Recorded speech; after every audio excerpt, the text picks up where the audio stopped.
Hello guys, objective मित्रा YouTube channel में आप सभी का हार्दिक स्वागत है। दोस्तों, इस सेशन के माध्यम से हम जानने वाले हैं रेलवे सामान्य विज्ञान जो एसपीडी का है दोस्तों, उसका हम क्वेश्चन बैंक के बारे में जानने वाले हैं। और यहाँ से दोस्तों हम बात करने वाले हैं रेलवे के सामान्य विज्ञान से संबंधित, मतलब दोस्तों साइंस से जितने भी संबंधित प्रश्न पूछे गए हैं रेलवे में 1992 से लेकर के दोस्तों आज तक के जितने भी प्रश्न पूछे गए हैं सभी का हम रिवीजन करने वाले हैं। हमारा मकसद दोस्तों इस सेशन के माध्यम से ये रहेगा कि हम अधिकतर प्रश्नों को कम समय में कैसे रिवीजन कर पाएं। और दोस्तों यहां से हम आपको लेकर के चलते हैं रिवीजन के सेट में। और दोस्तों यहां पे सभी प्रश्नों को जो 1992 से आज तक पूछे गए हैं सभी को हम अलग अलग सेट के माध्यम से आपके बीच प्रस्तुत करते रहेंगे, रिवीजन कराते रहेंगे। तो चलिए दोस्तों यहां से अब शुरू करते हैं। आरआरबी भोपाल जो 1992 में प्रश्न पूछे गए थे साइंस से, वो क्वेश्चन थे दोस्तों एनीलिडा ग्रुप में मुख्यतः कौन कौन जंतु आते हैं। और दोस्तों एनीलिडा ग्रुप में जोंक और केचुआ जंतु आते हैं, तो आप इसको ध्यान रखिएगा। अगला है आर्थ्रोपोडा ग्रुप में मुख्यतः कौन कौन जंतु आते हैं। आर्थ्रोपोडा में दोस्तों तेलचट्टा, जू, खटमल और मक्खी आते हैं आर्थ्रोपोडा ग्रुप में। अगला है मोलास्का ग्रुप में अंतर्गत मुख्यतः कौन कौन से जंतु आते हैं। दोस्तों मोलास्का ग्रुप में बोला है तो कौन कौन सा आएगा, तो इसमें पाइला जिसे घोंघा भी कहा जाता है ये आता है मोलास्का के कैटेगरी में। अगला है इकाइनोडर्मेटा संघ के अंतर्गत मुख्यतः कौन कौन से जंतु आते हैं। किसमें पूछा है दोस्तों, इकाइनोडर्मेटा में पूछा है, तो इसका जो सही उत्तर होगा वो होगा तारा मछली, ब्रिटल स्टार, समुद्री खीरा। तो आप चलते हैं अगले प्रश्न के साथ। और इसमें पूछा है मनुष्य का पाचन क्रिया का प्रारंभ कहां से होता है। और आप जानते हैं दोस्तों कि पाचन क्रिया का प्रारंभ मनुष्य का मुख से ही स्टार्ट हो जाता है। नेक्स्ट है शिराएं द्वारा कौन सा रक्त प्रवाहित होती है। और शिराओं में दोस्तों क्या होता है, अशुद्ध रक्त प्रवाहित होता है, और वहीं पे धमनियों में शुद्ध रक्त प्रवाहित होता है। नेक्स्ट है धमनी द्वारा कौन सा रक्त प्रवाहित होता है, तो इसका सही उत्तर होगा शुद्ध रक्त। अगला है कौन कौन सा विटामिन जल में घुलनशील है। और दोस्तों जल में घुलनशील के बारे में पूछा है तो बी और सी होगा। और यदि घुलनशील नहीं पूछे तो होगा विटामिन के, विटामिन ई, विटामिन डी और विटामिन ए। तो यहां से आप इसको भी याद रखेंगे। अगला है सोडियम का कार्य क्या है। दोस्तों सोडियम का कार्य जो होता है यह होता है कि रक्त दाब नियंत्रित करने में सहायता करता है, और साथ ही साथ दोस्तों जल को संतुलन बनाए रखता है। अगला जो दोस्तों है ये आरआरबी चेन्नई 1992 में पूछा गया प्रश्न है। और इसमें पूछा है दोस्तों कि पोटेशियम का कार्य क्या है। दोस्तों पोटेशियम का कार्य हृदय की धड़कन एवं नाड़ी संस्थान के कार्यों को संचालित करना होता है। तो आप इसको भी याद रखेंगे पोटेशियम का कार्य। नेक्स्ट है ग्लूकोज बिना ऑक्सीजन की उपस्थिति में मांसपेशियों में प्रतिक्रिया कर क्या बनाता है। दोस्तों ग्लूकोज बिना ऑक्सीजन के साथ, बिना ऑक्सीजन की उपस्थिति में ही जो मांसपेशी से प्रतिक्रिया करके ये बनाता है लैक्टिक अम्ल। तो आप इसको भी ध्यान रखेंगे। अगला है ग्लूकोज बिना ऑक्सीजन की उपस्थिति में बैक्टीरिया या ईस्ट से अभिक्रिया या प्रतिक्रिया करके क्या बनाता है। तो इसका सही उत्तर होगा एथाइल एल्कोहल बनाता है। अगला है दोस्तों ऑक्सीजन की उपस्थिति में ग्लूकोज की प्रतिक्रिया होती है तो क्या बनता है। किसके उपस्थिति में दोस्तों, ऑक्सीजन की उपस्थिति में किसकी क्रिया होती है, तो ग्लूकोज की प्रतिक्रिया होती है। तो बनेगा क्या, तो बन जाएगा यहाँ पे कार्बन डाइऑक्साइड और जल का निर्माण। तो यहाँ से आप देख पाए कार्बन डाइऑक्साइड और जल बन जाता है, CO2 और H2O बन जाता है। अगला है दोस्तों एनीलिडा में उत्सर्जन उसके किस उत्सर्जी अंग के द्वारा होता है। तो दोस्तों एनीलिडा में जो उत्सर्जन होता है वो होता है नेफ्रिडिया के द्वारा। अगला है मूत्र का पीएच मान होता है। दोस्तों मूत्र का पीएच मान आप जानते हैं 6 होता है। अगला है बहिस्रावी एवं अंतःस्रावी दोनों प्रकार के किस ग्रंथि में होती है। तो इसका जो सही उत्तर होगा दोस्तों वो क्या हो जाएगा, तो अग्नाशय इसका सही उत्तर है। अगला प्रश्न है दोस्तों कि पीयूष ग्रंथि या फिर इसी को कहा जाता है पिट्यूटरी ग्रंथि को किस अन्य ग्रंथि के नाम से भी जाना जाता है? और दोस्तों इसका ही नाम है मास्टर ग्रंथि। तो आप यहाँ पे एक का 3 नाम जान पाए, पीयूष ग्रंथि भी उसी को कहा जाता है, पिट्यूटरी ग्रंथि भी उसी को कहा जाता है और साथ ही साथ मास्टर ग्रंथि भी उसी को कहा जाता है। अगला है इंसुलिन हार्मोन लैंगरहैंस द्वीप के लिए कोशिकाओं द्वारा स्रावित होता है और इसका जो सही उत्तर होगा दोस्तों वो होगा बी कोशिकाओं के द्वारा। अगला है दोस्तों आरआरबी जम्मू में पूछा गया है 1992 में, वो प्रश्न आपके बीच है। क्या पूछा है दोस्तों? पौधों के लिए सबसे अच्छा उर्वरक कौन है? और पौधा के लिए दोस्तों सबसे अच्छा जो उर्वरक है उसका नाम है कंपोस्ट। तो आप इसको भी ध्यान रखेंगे, कंपोस्ट होता है पौधे के लिए सबसे अच्छा उर्वरक। अगला है पेट्रोलियम किस प्रकार की चट्टानों में पाया जाता है? दोस्तों पेट्रोलियम जो है अवसादी सेलों में मतलब अवसादी चट्टानों में पाया जाता है। अगला है गुब्बारों को उड़ाने के लिए काम में लाई जाने वाली गैस कौन सी होती है? और आपको पता है दोस्तों सबसे हल्का जो गैस होता है वो हीलियम और इसी का प्रयोग किया जाता है गुब्बारों को उड़ाने के लिए। अगला है डीडीटी का उपयोग किस रूप में किया जाता है? डीडीटी का उपयोग दोस्तों कीटनाशी के रूप में किया जाता है। नेक्स्ट है एथेनॉल के अत्यधिक सेवन से कौन सा अंग प्रभावित होता है? और यदि आप एथेनॉल का अत्यधिक सेवन करेंगे दोस्तों तो इससे यकृत प्रभावित होता है। तो चलिए इसके बाद जो प्रश्न है वो है दोस्तों कि सभी अम्लों में अनिवार्य रूप से पाए जाने वाले पदार्थ क्या कहलाते हैं? तो इसका सही उत्तर होगा हाइड्रोजन, जिसे H2 भी कहा जाता है। अगला है आग लगने तथा फैलने की सबसे कम संभावना किस वस्त्र में होती है? और ये आप सभी को पता होगा सूती वस्त्र इसका सही उत्तर होगा। इसमें आग लगने और फैलने में भी दोस्तों बहुत कम संभावना होता है। अगला है लोहे का सबसे प्रचुर स्रोत होता है। दोस्तों आप जानते हैं हरी सब्जी जो होते हैं साग सब्जी उसी में लोहे की प्रचुर मात्रा पाया जाता है। नेक्स्ट है गैसोलीन को किसके साथ मिश्रण करके गैसोहॉल बनाया जाता है? और दोस्तों गैसोलीन जो है इसको किसके साथ में मिश्रण करेंगे तो गैसोहॉल बनेगा? तो इसका सही उत्तर होगा इथाइल एल्कोहल। तो आप इसको याद रखेंगे। अगला है तत्कालिक शक्ति के लिए धावकों को कौन सा पदार्थ दिया जाता है? और ये आप सभी जानते हैं, इसका जो सही उत्तर होगा ये होगा ग्लूकोज। अब दोस्तों आपके बीच यहाँ पे उपस्थित है आरआरबी अजमेर 1992 में जो प्रश्न पूछे गए हैं। तो इसमें देख लेते हैं कौन कौन से प्रश्न साइंस से पूछे गए थे। और पहला प्रश्न है दोस्तों कि मानव जाति के लिए ओजोन परत क्यों महत्वपूर्ण है? भाई साहब ये तो आप सभी जानते हैं ओजोन परत हम सभी के लिए क्यों महत्वपूर्ण है? तो इसका सही उत्तर होगा पराबैंगनी किरणों को रोकने के लिए एक रक्षा आवरण बनाती है। तो दोस्तों पराबैंगनी किरण जो हमारे शरीर पर पड़ेगा तो क्या होगा, जला भी सकता है, तो उसको रोकने के लिए तो ये आप जान पाएं। अगला जो है दोस्तों वो है आंत ज्वर, जिसे टाइफॉइड भी कहा जाता है, के लिए सामान्यतः उपयोग की जाने वाली औषधि कौन सी है? और यदि दोस्तों आंत ज्वर होता है तो उसके लिए जो औषधि यूज किया जाता है वो क्या है दोस्तों? तो उसका नाम है क्लोरोमाइसिटिन। तो इसका नाम याद रखिएगा क्लोरोमाइसिटिन इसका सही आंसर होगा। चलते हैं दोस्तों अगला जो प्रश्न है इसमें पूछ रहा है कि गैस की लौ की सबसे कम हिस्से को क्या कहते हैं? दोस्तों गैस की लौ जो है उसके सबसे गर्म हिस्से को क्या कहेंगे? दोस्तों गर्म हिस्सा के बारे में पूछा है तो उसको क्या कहा जाता है? आप इसका सही उत्तर लगाएंगे। उसका जो सही उत्तर होगा दोस्तों वो होगा ज्योतिहीन क्षेत्र, जिसको कहते हैं नॉन लुमिनस जोन। तो आप याद रखिएगा सबसे गर्म भाग होता है उसको हम कहते हैं ज्योतिहीन। उसमें ज्योति नहीं होता है लेकिन क्या होता है, सबसे गर्म होता है। अगला प्रश्न है दोस्तों सोने का शुद्ध रूप कितने कैरेट का होता है? और शुद्ध सोना जो होता है आप जानते हैं 24 कैरेट का होता है। तो आपका यही सही उत्तर होगा। अगला है दोस्तों ये है शनिवार या फिर इसी को कहा जाता है हिंगुल, किसका अयस्क है? शनिवार का दूसरा नाम क्या है दोस्तों? हिंगुल। और इसका जो अयस्क है ये कौन सा है? तो पारा इसका सही उत्तर होगा। और पारा का रासायनिक नाम दोस्तों Hg है, तो आप ये भी ध्यान रखेंगे। अगला जो प्रश्न है वो पूछ रहा है कि शरीर के ताप का नियंत्रण किसके द्वारा होता है? और शरीर का ताप का नियंत्रण दोस्तों ये होता है हाइपोथैलेमस के द्वारा। अगला प्रश्न आपके बीच है लाल अस्थि मज्जा में किसका निर्माण होता है? और दोस्तों लाल अस्थि मज्जा में लाल रक्त कणिकाओं का, जिसे RBC भी कहा जाता है, तो उसी का निर्माण होता है। अगला है कशेरुक दंड में कितनी हड्डियां होती है। ये तो लॉलीपॉप प्रश्न है दोस्तों। ये क्या होगा, तो 33 मतलब 33 हड्डियां होती हैं कशेरुक दंड में। अगला है BCG का पूरा नाम क्या है। तो BCG का पूरा नाम क्या होगा दोस्तों, ये होगा बेसिलस कॉमेट ग्विरिन। बेसिलस कॉमेट ग्विरिन इसका राइट आंसर होगा।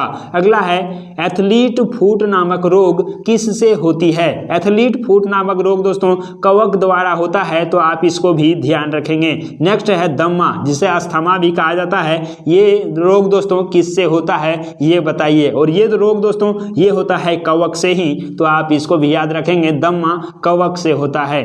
अगला है फाइलेरिया नामक रोग किस कारण से होता है। और फाइलेरिया नामक रोग दोस्तों आप जानते हैं क्या किससे होता है, ये तो ये होता है क्यूलेक्स मच्छरों के काटने से। किससे दोस्तों, क्यूलेक्स मच्छरों के काटने से फाइलेरिया रोग होता है। अगला है दोस्तों पेट्रोल 10% तथा एल्कोहल 90% के मिश्रण को क्या कहते हैं।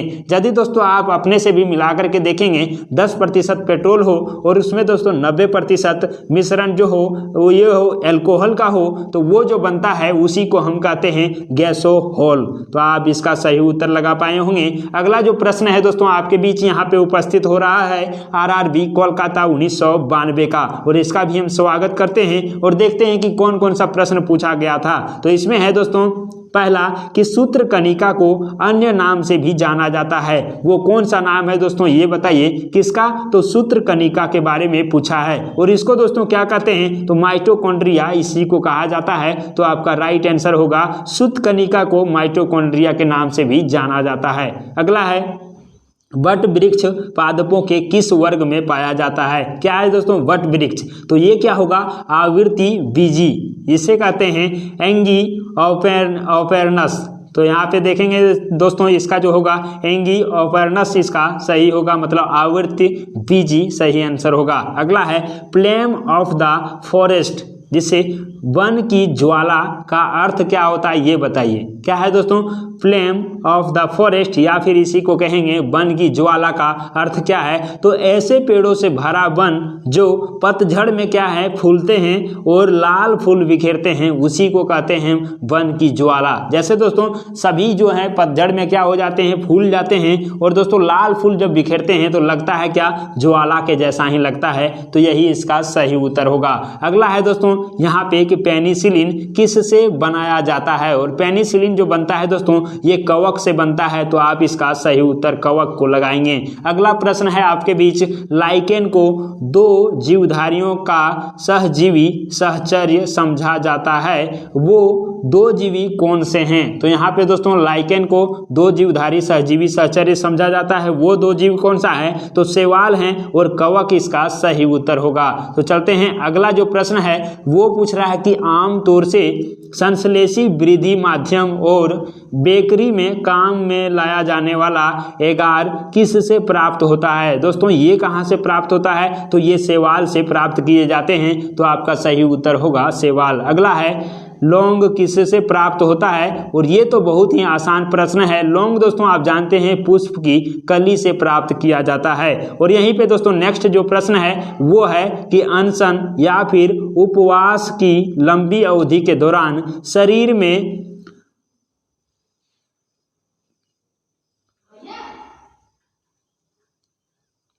में असंकरा वर्गीय ये है रे।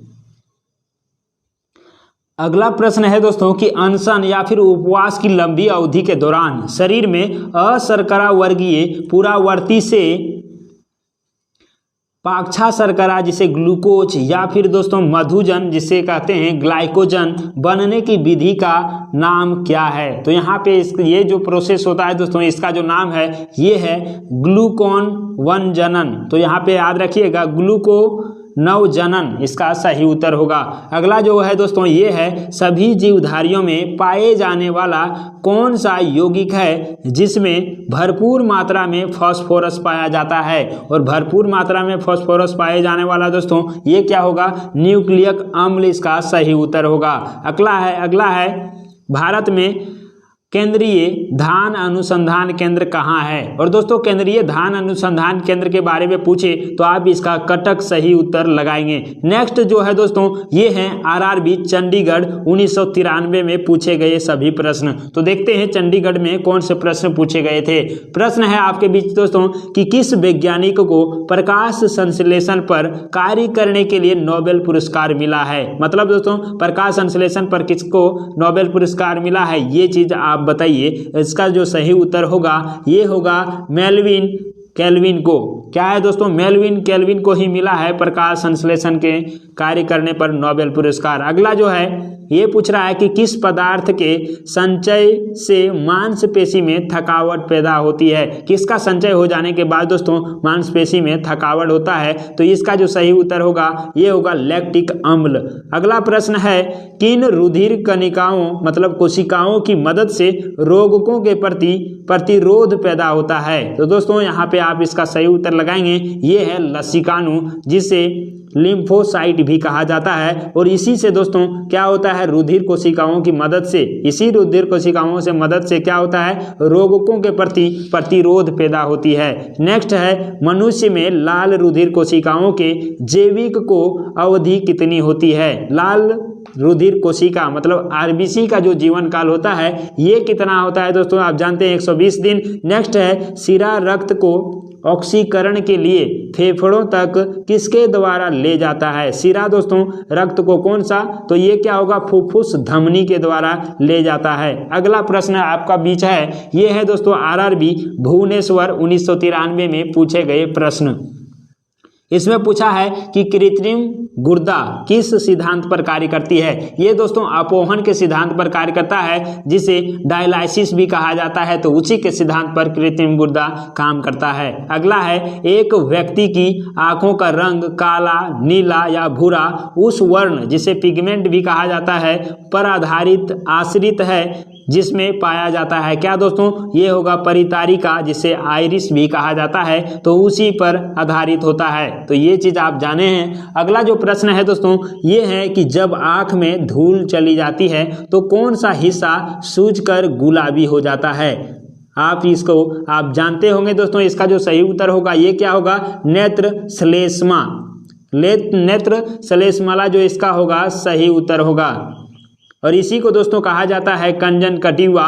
तो आप इसको भी याद रखेंगे, कभी कभी ऑप्शन में आपको कंजंक्टिवा भी मिल सकता है। अगला प्रश्न है बच्चे के दूध पीते समय स्तनों में दूध का निष्कासन किसकी मदद से होता है? तो इसका जो सही उत्तर होगा ऑक्सीटोसिन के द्वारा होता है। नेक्स्ट है निषेचन सामान्यतः कहाँ होती है? और ये दोस्तों कहाँ पे होगा, तो क्या होगा, डिंब वाहिनी नली जिसे कहते हैं फैलोपियन ट्यूब, तो वहीं पे निषेचन क्रिया होती है। नेक्स्ट है दोस्तों कृत्रिम वीर्य सेचन के उद्देश्य से वृषभ वीर्य को किसमें संचित किया जाता है? तो इसका जो सही उत्तर होगा तरल नाइट्रोजन में संचित किया जाता है।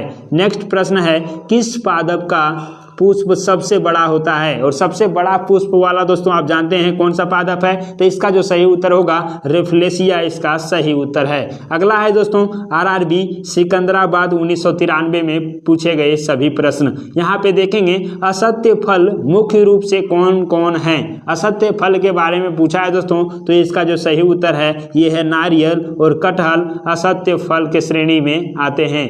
नेक्स्ट प्रश्न आपके बीच है कि किसी वृक्ष की आयु किससे पता चलती है? और आप इसको जानते हैं कि वलयों की संख्या जो होता है दोस्तों उसका वलय, उसको गिन करके हम उस वृक्ष की आयु का आकलन करते हैं। नेक्स्ट है जल संवर्धन हाइड्रोपोनिक्स क्या है? इसके बारे में पूछा है। क्या है दोस्तों जल संवर्धन क्या होता है, जिसे अंग्रेजी में हाइड्रोपोनिक्स भी कहा जाता है? तो इसका जो सही उत्तर है ये होगा बिना मिट्टी के पादप उगाना, उसी को कहते हैं जल संवर्धन। नेक्स्ट है किस वैज्ञानिक को अनुवांशिकी का पिता कहा जाता है? तो इसका आप राइट आंसर जानते हैं, ये है ग्रेगर मेंडल।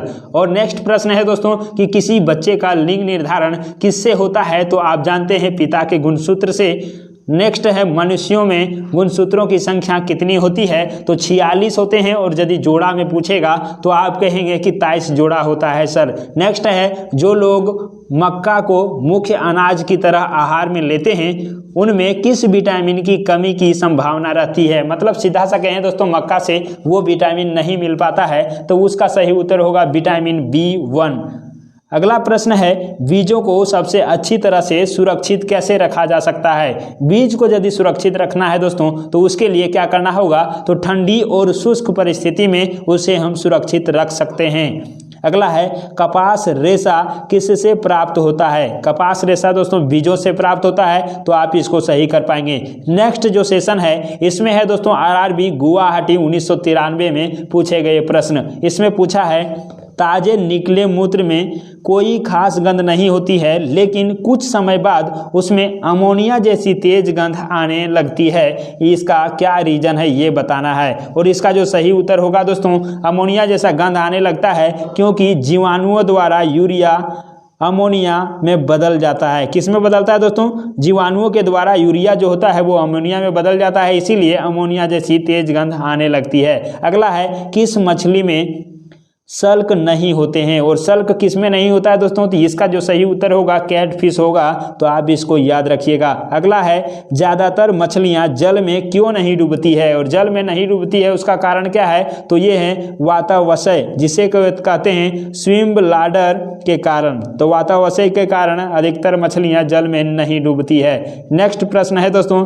सर्वप्रथम विषाणु को शुद्ध क्रिस्टलीय रूप में किस वैज्ञानिक ने अलग किया, और विषाणु को शुद्ध क्रिस्टलीय रूप से दोस्तों अलग करने वाले थे WM स्टैनले। तो इसको आप याद रखिएगा, WM स्टैनले ने ही अलग किए थे। नेक्स्ट प्रश्न है ग्रेगर मेंडल ने किस पौधे पर शोध कर अनुवांशिक सिद्धांत का प्रतिपादन किया, और आप सभी जानते हैं कि ग्रेगर मेंडल साहब ने मटर के पौधे पर शोध किया था दोस्तों। अगला है लिटमस किससे मिलता है, और लिटमस जो है ये लाइकेन से मिलता है, तो आपका सही उत्तर होगा लाइकेन।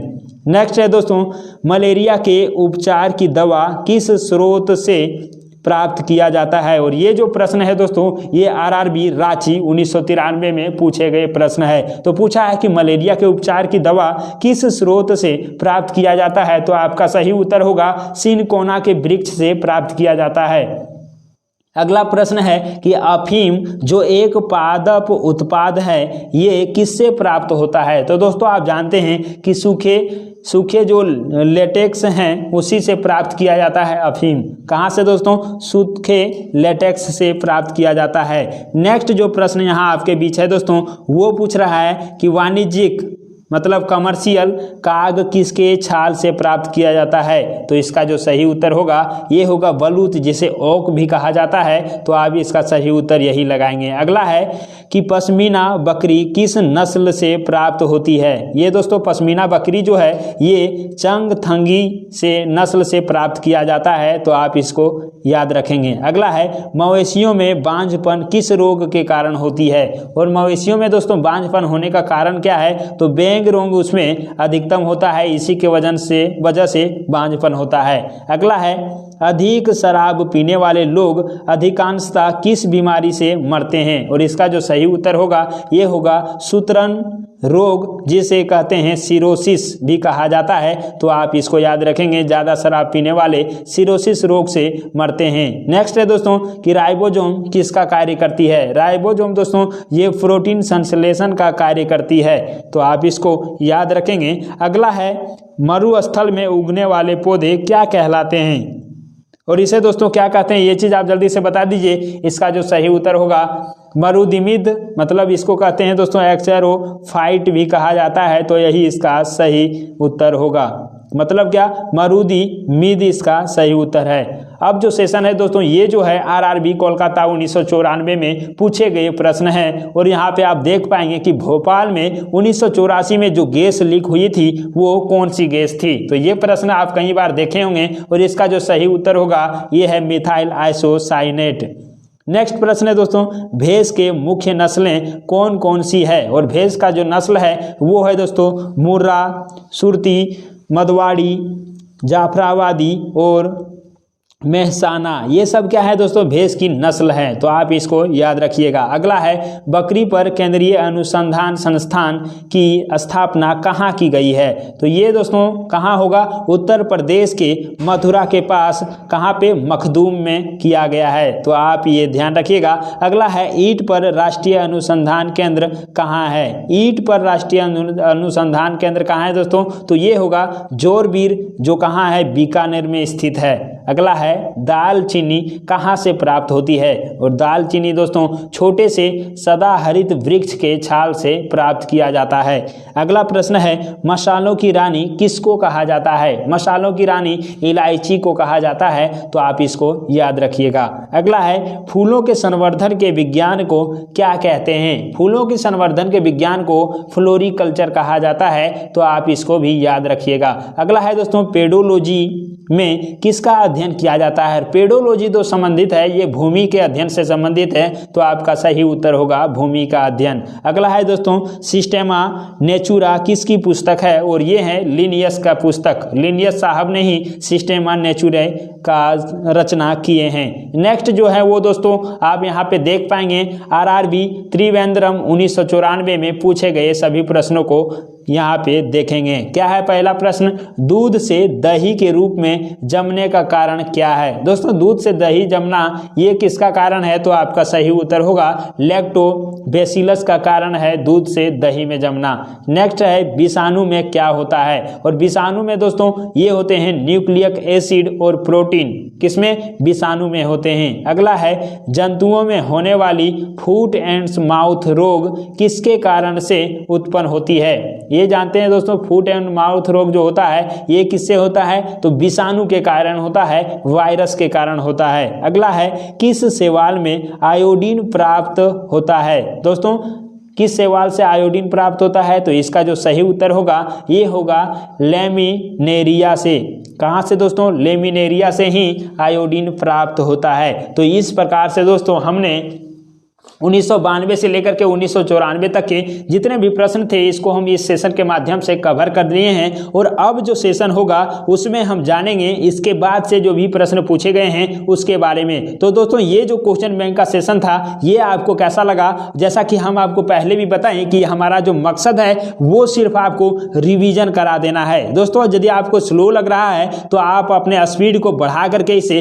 देख सकते हैं, और कम समय में और भी कम समय में आप इसे रिवीजन कर सकते हैं, और यदि आपको सही लग रहा है तो उसी अनुसार से आप इसे रिवीजन कर पाएंगे और सारे प्रश्नों को सीख पाएंगे। तो आपसे दोस्तों क्या फायदा हुआ ये जरूर कमेंट में बताइएगा, और अच्छा लगा होगा तो दिल से लाइक कर दीजिएगा, चैनल को सब्सक्राइब भी कर दीजिएगा, अपने दोस्तों के साथ शेयर भी कर दीजिएगा। तो इसी प्रकार से दोस्तों आप अपने तैयारी को और भी बेहतरीन बना सकते हैं और अपने सपनों को साकार कर सकते हैं। तो हम आपसे लेते हैं विदा और मिलते हैं अगले वीडियो में, तब तक के लिए बाय बाय।